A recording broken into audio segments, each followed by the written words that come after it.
Bonjour à tous, ici Mathieu Veni du site internet pensereetagir.fr, le site dédié au développement personnel par l'action. Bienvenue dans cette nouvelle vidéo, cette 5e vidéo sur la série, sur le livre Influence et manipulation de Robert Cialdini.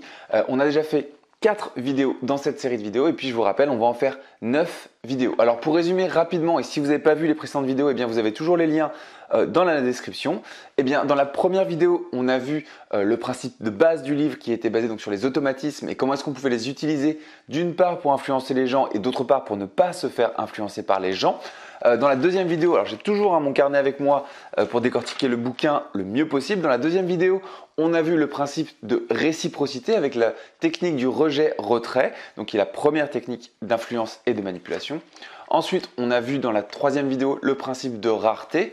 Dans la quatrième vidéo, d'ailleurs dans la troisième vidéo, on a vu aussi la méthode avec, ce qu'il y avait, comment est-ce qu'on pouvait utiliser l'interdiction et la censure pour plus vendre et pour plus influencer les gens à faire quelque chose. On a vu dans la quatrième vidéo le principe d'engagement et de consistance. Et aujourd'hui, dans la 5e vidéo, on va voir que choisir de combattre quelque chose nous permet d'adhérer encore plus à la cause et nous met encore plus dans les efforts que l'on fait. Alors comme vous pouvez voir aussi, nouveau tableau chez moi. C'est un nu qui vient de chez Yellow Corner. J'adore ces photographies. Je ne sais pas si vous aimez en tout cas. Voilà. Là on est chez moi. Je suis pas ailleurs en ce moment. Et donc du coup maintenant il y aura, quand je serai chez moi, un tableau derrière moi, à moins que je change un jour de décor. En tout cas pour l'instant, je trouve ça plutôt cool. Alors si vous n'êtes toujours pas abonné à la chaîne YouTube, eh bien cliquez sur le bouton s'abonner qui se trouve sous cette vidéo et n'oubliez pas d'actionner la petite cloche pour être notifié à chaque fois que je sortirai une nouvelle vidéo. Vous voyez, je fais des séries de vidéos, j'essaie de décortiquer les bouquins du mieux possible pour que vous puissiez en tirer la moelle substantielle. Et aussi, j'essaie bien sûr d'apporter mon analyse, des exemples personnels, des exemples extraits du bouquin, des exemples dans la société et toujours trouver l'application pratique à des concepts qui peuvent parfois sembler un petit peu trop théoriques. Donc sans transition, on passe à la 5e vidéo sur 9 qui s'intitule « Choisir de combattre pour avoir quelque chose nous fait changer à l'intérieur et donc nous investit encore plus dans cette chose-là ». Alors les exemples que donne l'auteur dans le bouquin, il parle des tribus en Afrique, donc ils vont combattre d'une tribu à l'autre pour avoir des ressources ou pour avoir des bouts de territoire. Tout ça pour dire que c'est ancré depuis toujours dans l'espèce humaine, on va dire depuis très longtemps, depuis que l'espèce humaine existe et se met en société, s'organise en société. Et bien en fait, quand on organise des groupes de personnes qui sont réunis avec un but commun ou avec une façon de penser, une culture commune, eh bien ces sociétés vont créer des groupes sociaux et ces groupes sociaux vont combattre donc d'autres groupes sociaux et c'est ce qu'on voit bien entendu à l'échelle humaine, à l'échelle nationale, quelle que soit l'échelle. Vous voyez que les groupes sociaux, quoi qu'on fasse, vont toujours s'affronter d'une manière ou d'une autre. Donc ce comportement-là, comme tous les autres d'ailleurs, tout ce qu'on voit dans ce bouquin-là, tout ce qui est expliqué dans ce bouquin-là, est basé sur des comportements qui sont ancrés en nous, qui sont vrais, qui sont factuels et quoi qu'on en dise, de toute façon, on ne peut pas les contredire parce que c'est ce qui fait que nous sommes des êtres humains et des êtres sociaux. C'est là-dessus qu'on utilise les techniques d'influence, c'est sur les relations interpersonnelles entre les êtres humains au sein de groupes sociaux. Il y a des automatismes qui sont forgés depuis des milliers d'années et c'est là-dessus que se base le bouquin. C'est pour ça, pourquoi est-ce que je précise ça? C'est parce qu'il y a beaucoup de personnes qui vont souvent créer des faux débats avec des idées un petit peu utopiques ou autres, mais dans ces principes de manipulation, d'influence, on parle de réciprocité, quand on parle de rareté, quand on parle ici de choisir de combattre pour quelque chose. Alors les gens pourraient dire bah oui mais non, bien entendu des groupes sociaux peuvent s'entendre entre eux. Oui, si on rationalise, qu'on se met à un niveau intellectuel et d'abstraction un petit peu supérieur et qu'on dit on va organiser avec des lois, avec une politique, avec des punitions, donc des amendes, des mettre en prison, etc. Oui, là forcément les communautés arrivent ensemble. Maintenant, au niveau basique de l'être humain, quand il y a des groupes sociaux qui se forment, et bien naturellement, avec l'aspect un petit peu de leadership, et l'être humain veut toujours progresser et est en quête de pouvoir, c'est un peu dans les fondamentaux de l'être humain, et bien ils vont s'organiser comme ça en groupe et s'affronter. On voit ça aussi dans le sport, vous pouvez voir ça partout. Dès qu'il y a des jeux, que ce soit même des échecs, des jeux olympiques, du sport, etc., les groupes sociaux vont toujours s'organiser en équipe et vont essayer d'être toujours les meilleurs. Donc on va combattre dans le sens propre et dans le sens figuré, c'est-à-dire qu'on va combattre vraiment parfois par le combat et parfois par le concours pour obtenir quelque chose. Il y a d'autres exemples beaucoup plus récents. Vous prenez, alors c'est surtout développé aux États-Unis, les fraternités dans les grandes écoles, mais on a aussi ça en France. Hein. Vous allez avoir des combats entre les grandes écoles, mais comme les grandes écoles en France sont un peu moins prestigieuses qu'aux États-Unis et puis sont moins importantes, on le voit moins. Mais aux États-Unis, vous avez des fraternités, souvent représentées par des lettres grecques. Vous avez la fraternité Oméga, Epsilon, Delta, Beta, Alpha, etc. Ce sont des groupes qui ont leurs équipes de sport, qui organisent leurs soirées, qui ont leur budget, qui font leur j'allais dire propagande, c'est pas des propagandes, mais qui font leurs événements. Et ces écoles-là sont tout le temps en combat, ou en tout cas essayent de se dépasser, et chaque école essaie d'avoir le plus de pouvoir. De la même manière, vous avez ça en politique. Bref, vous avez ça absolument partout, partout, partout. Et je trouve que depuis quelques années, il y a une espèce de mode qui essaie d'enlever un petit peu cet aspect de combat, qui n'est pas du tout forcément négatif, parce que l'humain est construit comme ça, et puis on peut aussi s'améliorer tous ensemble en se dépassant les uns les autres, en apprenant des uns des autres. Ça, c'est bien entendu la bonne façon de voir le combat, entre guillemets. C'est tout simplement la valeur du dépassement de soi. Hein. Mais j'ai l'impression qu'aujourd'hui dans les médias, on est en train un peu de tasser tout ça, d'essayer d'avoir une masse uniforme de personnes à un certain niveau qui est plus ces aspects de combat et de dépassement de soi, et ça pour moi c'est dramatique. Donc voilà, j'avais rajouté une petite note avec un exemple personnel qui était les concours de toutes sortes. Typiquement quand vous passez des examens aussi, vous essayez d'être le meilleur. Quand vous êtes dans une filière à l'école par exemple, on entend souvent des combats de filière. Oui mais moi je suis en S, c'est mieux parce qu'on est plus logique et on peut tout faire après. Oui non mais moi je suis en art appliqué, au moins je fais une passion. Moi je suis en histoire, je m'intéresse à l'histoire du monde, etc. Bref, dès qu'on est dans quelque chose, dès qu'on adhère à quelque chose, à un mouvement, à une cause ou autre, eh bien on va encore plus s'investir parce qu'il y a l'aspect communautaire qui va être là. Donc ensuite, il y a une règle justement vis-à-vis de cet aspect communautaire, c'est que plus vous allez faire d'efforts pour être accepté dans un groupe et plus vous allez être investi dans le groupe. Alors il y a deux exemples que j'ai envie de vous citer là-dedans. Le premier exemple, eh bien, c'est justement dans les écoles, encore une fois, quand vous voulez faire partie d'un BDE, donc d'un bureau des élèves, ou pas, ou encore l'exemple aux États-Unis, ce qu'on appelle les espèces de sociétés secrètes, donc ces écoles là avec comment on appelle ça déjà, les fraternités, voilà. Eh bien, vous avez toujours des concours, des questionnaires à passer, vous avez des systèmes de bizutage aussi.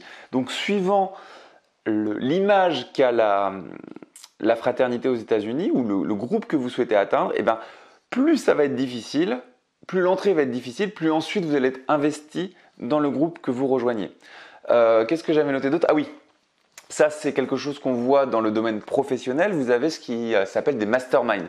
Alors j'ai parlé des masterminds dans le livre, la série de vidéos sur le livre Réfléchissez et devenez riche de Napoléon Hill. Au cas où cette série de vidéos vous intéresse, qui est très intéressante, hein, d'ailleurs c'est 10 vidéos sur ce bouquin-là. Moi c'est un bouquin qui a changé ma vie. Vous avez bien entendu cette série de vidéos dans l'onglet playlist de la chaîne YouTube. Vous trouverez une playlist sur ce bouquin-là, Réfléchissez et devenez riche. Donc on parle de mastermind. Les masterminds, c'est des gens qui se réunissent entre eux avec les mêmes valeurs, plus ou moins les mêmes objectifs. Typiquement par exemple pour mon projet Penser et Agir, je me réunis souvent avec des entrepreneurs web, donc qui ne sont pas forcément dans le développement personnel, mais qui vont être qui vont aussi avoir des entreprises sur Internet. Typiquement, dans une des dernières vidéos que vous avez vues sur la chaîne, j'étais avec Thomas Béguin, qui a une entreprise pour apprendre le russe, et une autre entreprise sur l'entrepreneuriat éthique et bio, donc qui respecte la planète. Et donc on se rejoint entre nous. Alors nous on fait ça à titre gratuit parce qu'on est amis, mais il y a des masterminds, donc professionnels, organisés avec des voyages, tout ça, dont le prix à l'entrée, en tout cas l'entrée dans le groupe de personnes est payant. C'est tout à fait justifié parce que l'organisateur du mastermind limite le nombre de personnes, va organiser des événements qui coûtent de l'argent, etc., etc. Et ce sont des masterminds, on va dire que plus le groupe contient de personnes qui sont avancés dans le projet, alors généralement dans les projets professionnels on va compter ça en chiffre d'affaires, et bien plus l'entrée à ce groupe-là va être chère, forcément. C'est un filtre aussi, par exemple, vous faites un groupe où des personnes veulent passer de 1 million d'euros de chiffre d'affaires par an à 10 millions d'euros de chiffre d'affaires par an, et bien si l'entrée pour ce groupe-là était à, je sais pas, on va dire 500 euros, et bien on se retrouve avec beaucoup de personnes qui n'auraient pas le chiffre d'affaires nécessaire. Donc le prix est une façon de filtrer et d'investir les gens dans ce groupe-là. Et pour vous donner un exemple concret, parce que du coup moi je connais ces choses-là, alors bien sûr je ne suis pas du tout à ces niveaux de chiffre d'affaires-là, mais j'ai des amis qui y sont et j'ai des amis qui font partie de ce type de mastermind. Il y en a beaucoup aux États-Unis et il y en a quelques-uns en France. Et bien pour intégrer un mastermind de ce type-là, pour passer de 1 million à 10 millions d'euros, ça va vous coûter 40 000 euros par an. Donc forcément, et sachant que pour ces 40 000 euros par an, vous allez avoir accès à un groupe Facebook privé, on va dire, et vous allez aussi avoir accès à 3 ou 4 rencontres par an. Alors ça peut paraître très cher quand on n'est pas dans le truc, mais quand on fait, voilà, vous prenez une personne qui fait 2 millions d'euros par an, eh bien, se retrouver 3-4 fois par an avec des personnes qui vont faire entre 1 million d'euros et 10 millions d'euros par an aussi, et elle va se retrouver 3-4 fois par an avec 15 personnes qui font ça, par exemple. On dit que le groupe Mastermind fait 15 personnes. Eh bien, elle va se retrouver avec ces gens-là et les discussions qu'il y a autour de cette table-là vont être hyper intéressantes. Et le fait que chacune de ces personnes ait investi 40 000 euros pour rejoindre ce groupe-là fait que chaque personne va être beaucoup plus investie dans le projet commun et donc pour le bien-être commun du groupe et pour le bon développement du groupe va être beaucoup plus investi que si c'était un groupe à accès gratuit. Même si on filtrait, c'est ça qui est important et c'est ça qu'il faut comprendre dans cette vidéo, c'est que même si on disait pour accéder à ce groupe, il faut faire un minimum de 1 million d'euros par an et que on vérifiait ça sur papier, c'est-à-dire que les gens font vraiment 1 million d'euros par an, eh bien le fait de rendre l'entrée payante et une somme qui soit relativement conséquente, parce que 48 000 euros par an, c'est quand même quelque chose d'important, même pour quelqu'un qui fait 1 million, c'est un investissement qui est quand même important.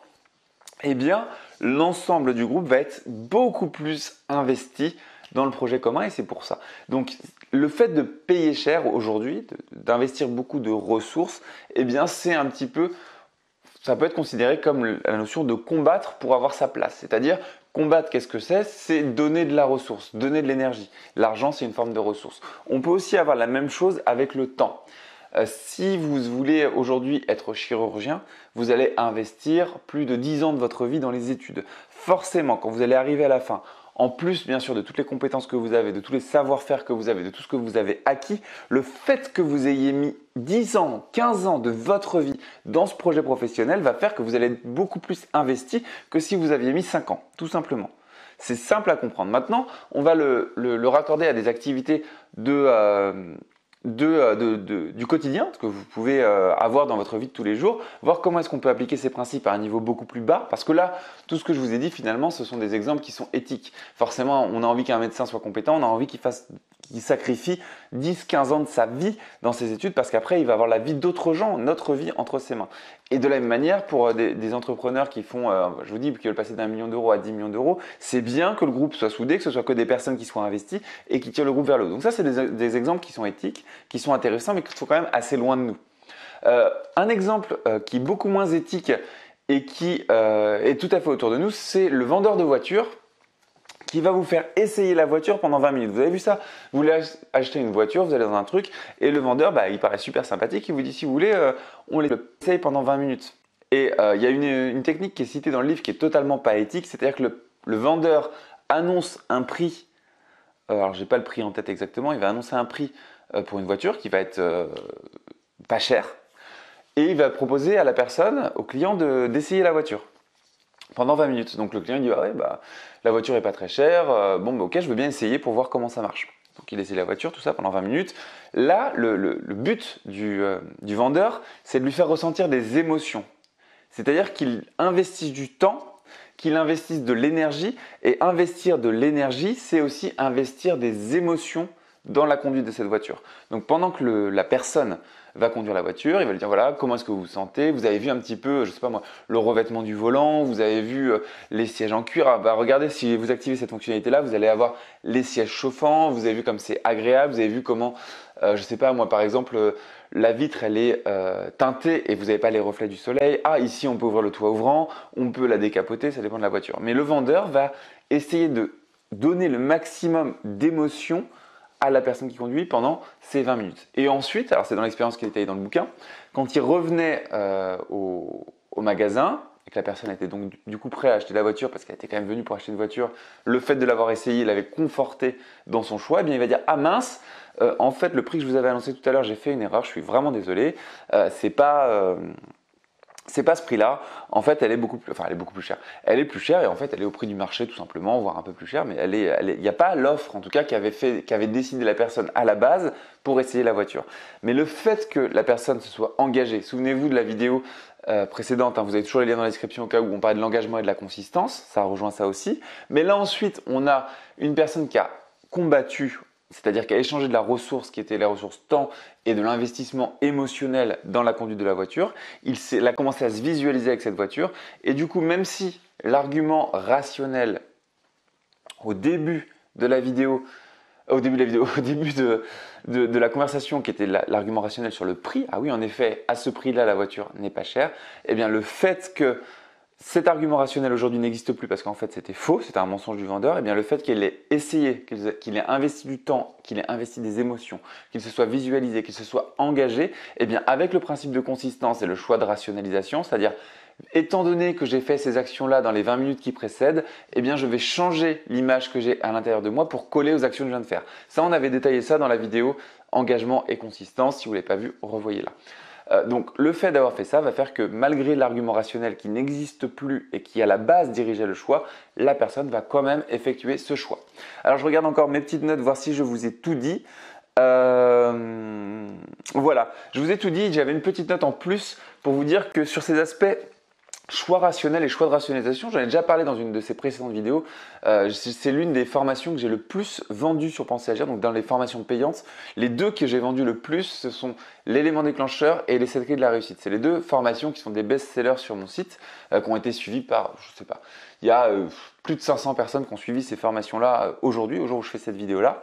Et alors, les 7 clés de la réussite, c'est une autre formation qui vraiment vous conditionne à l'état d'esprit du succès. Mais l'élément déclencheur, c'est pour ça que j'en parle dans cette vidéo-là, c'est pas pour vous la vendre, mais c'est pour vous dire que j'ai énormément étudié, c'est la façon dont on effectue des choix. Sur Penser et Agir, j'aime bien expliquer qu'un seul choix peut tout changer. C'est-à-dire que dans votre vie, vous pouvez faire à un moment donné un choix qui va entraîner des conséquences pour le restant de vos jours.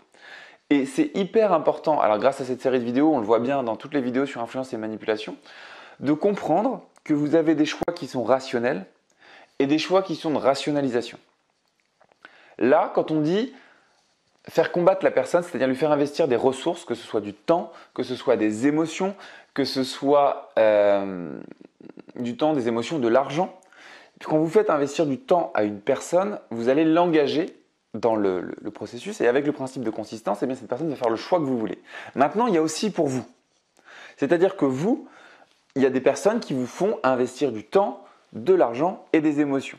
Quand je fais cette vidéo-là, je suis en train de vous faire investir du temps. C'est-à-dire que vous investissez votre temps. Il y a une question à vous poser. Et puis par exemple, là, vous voyez, je vous parle d'une formation. Là, je suis en train d'appliquer des principes de manipulation, même si c'est fait de façon totalement naturelle, parce que, souvenez-vous de la première vidéo, la manipulation, c'est juste une communication qui serait négative dans l'inconscient global, mais toute communication est une manipulation. À chaque fois qu'on fait quelque chose, on fait passer des idées, des émotions, etc., etc.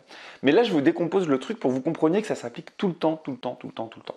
Là, vous venez d'investir environ 15-20 minutes dans regardez cette vidéo, si vous êtes arrivé jusque-là en tout cas.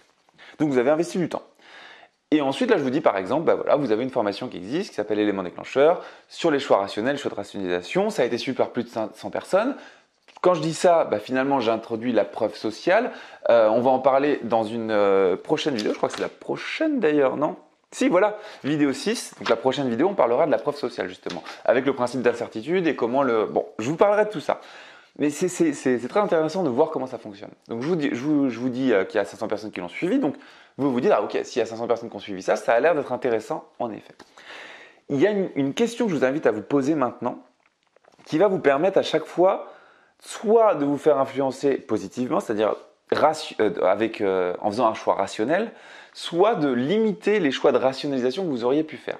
La question c'est de vous dire, est-ce que la ressource que je viens d'investir, en l'occurrence ici votre temps, est-ce que ça vous a vraiment apporté quelque chose? C'est-à-dire, est-ce que vous avez appris quelque chose, que pendant la vidéo vous avez dit « Ah oui, c'est vraiment intéressant ce qu'il me dit là, et je suis en train d'apprendre quelque chose et je ne suis pas en train d'investir mon temps bêtement » Ou est-ce que vous avez regardé ça comme ça, en faisant autre chose, sans vraiment écouter, puis maintenant vous êtes devant, mais vous dites « Ouais, mais en fait, ça ne m'a pas apporté grand-chose. » À partir du moment où vous vous dites ça, vous allez pouvoir faire la différence entre les émotions qui auraient été fabriquées, typiquement le vendeur qui vous fait essayer la voiture et qui vous pose plein de questions et qui vous conditionne à avoir des émotions positives, et vous posez la question vous-même de vous dire qu'est-ce que ça m'a apporté, ce que je viens d'investir, que ce soit du temps, de l'argent, etc. Vous mettez ce que vous voulez dans investissement.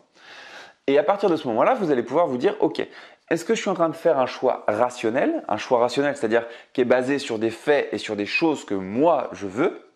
Ou est-ce que vous êtes en train de faire un choix de rationalisation, c'est-à-dire justifier ce que vous avez investi avant en changeant votre image, vous dire ah bah, j'ai vraiment besoin de ça maintenant parce que je viens d'investir sur tout ça et voir si vous n'avez pas des émotions qui ont été préfabriquées. Ça, c'est hyper important, ça peut s'appliquer ici maintenant. Quand je vous parle de la formation l'élément déclencheur, soit vous êtes une personne qui avait tendance à faire les mauvais choix dans votre vie, à vous dire, à ne pas savoir pourquoi est-ce qu'aujourd'hui vous en êtes à un certain point, à avoir envie de changer de vie, mais à ne pas réussir à créer un déclic. Ça, c'est des symptômes qui sont rationnels et ça fait longtemps que vous avez ces symptômes-là et dans ce cas-là, la formation est potentiellement pour vous. Après, il faut voir si vous avez envie d'investir de l'argent ou pas, par exemple. Là, je décortique le truc.